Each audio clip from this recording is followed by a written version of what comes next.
All right, President Trump announcing a crushing pressure campaign targeting Iran's oil and finances. He's calling it economic D-Day and warning any nations giving a lifeline will face massive economic consequences as well. House Majority Leader Steve Scalise joins us now. How important is this and showing patience right now with Iran? Well, Brian, first, great to be with you. And what President Trump has done is, he's shown patience. You had the 60-day ceasefire. But every step of the way, you see Iran violating all the terms of that.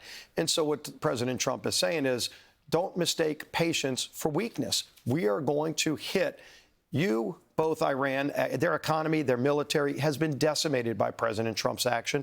Their ability to get a nuclear weapon has been decimated. But now we're going to look at all those people that are doing business and feeding billions of dollars into Iran's economy and say, you got to stop doing it or it's going to affect your economy, too. But I see that what they're going to be doing now is they're going to be potentially punishing non-Iranian banks that do deals with Iran, shipping firms that do deals with Iran, insurers, as well as refiners, traders, ports, and governments that facilitate Iranian commerce. So that is the Treasury Secretary making offensive moves. But does it bother you that the Russians seeming to be are determined to rearm them and have been rearming them through the Caspian Sea?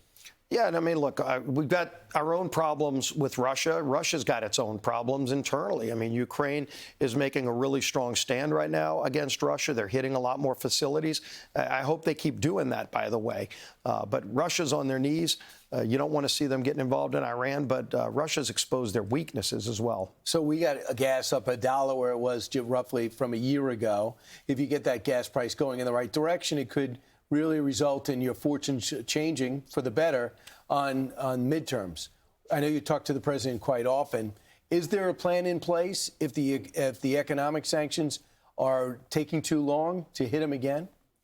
Well, if you look, a lot of the economic indicators are getting better, but they're not where we want them to be, Brian. But I'll tell you what, whether you look at gas prices, if you look at all the costs that you want to track, costs at the grocery store, they're all coming down from where they were under President Biden because of the work we've been doing with President Trump to make life more affordable for working families. What we did on the tax code to really benefit working families. Again, the benefits of that tax policy helps mostly 70% of the benefits go to families making under $100,000 a year. No tax on overtime. 30 million Americans have taken that. That's like $4,000 more in your pocket. No tax on tips, of course. Seniors got a big tax benefit. And every Democrat voted no because they want that money up in Washington. And we saw the fraud, by the way. We cut fraud in places like Minneapolis. You know what a Leering Center is because we cut fraud. We took that fraud, $20 billion of stolen money, your tax dollars, just in Minneapolis. And that's what we use to go and put money back in the pockets of working families. That's reducing costs. And it's also increasing wages, Brian. Again, we're not where we want to be. We have a lot more work to do. But the socialist agenda, takes us in the opposite direction. And that's on the ballot this November. I mean, how do you make the most of that? It's not hypothetical. You have a socialist who's got the nomination in Michigan. He says he's not a socialist, but he certainly acts like that. You have another one get the Democratic nomination in Florida. So what's the Republicans' mission when they run against the socialists?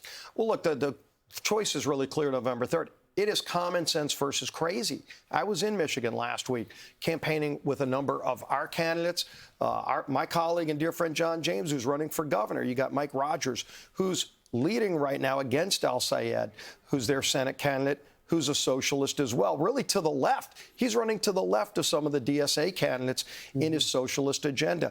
And it's a bunch of mini mandamis all around. It's not just one or two here or there. That is what the House will look like if the Democrats get the majority. And Brian, people are getting this everywhere I go. I was in Iowa last week. Right. Middle America. I was in North and South Carolina this week. Everybody understands what's at stake and why everybody needs to vote November 3rd. And because if they do get the majority, because the socialists have won, and they'll have a tremendous amount of power over whoever is the leader there. So that will be really the agenda. They'll write the agenda. Absolutely. The DSA agenda will be America's agenda, and America doesn't want that, but everybody's got to vote and make their voices heard. Steve Scalise, thanks so much. Appreciate you coming in Great being today. with you. Thanks. Be sure to like and subscribe for all the Fox News latest on YouTube and catch full shows streaming now on Fox One.